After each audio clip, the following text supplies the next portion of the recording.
Serbisyo nga way giatrasan, pangalagad nga adunay integridad. The People's Governor in Action.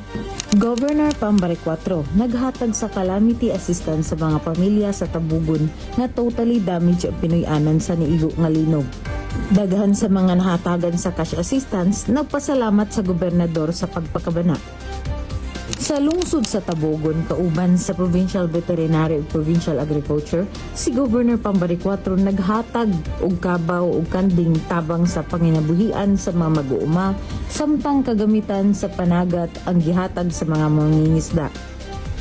Sa lungsod sa Bourbon, gihatag ni Governor Baricuatro ang calamity assistance sa mga pamilya nga naapektuhan sa linog.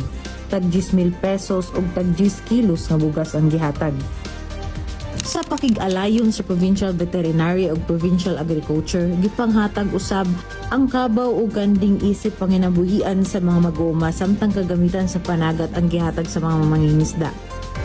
Gobernador nga naglantaw sa seguridad, nagpangga ug nagpakabana. Ako si Ana Kumiso, kini ang The People's Governor in Action.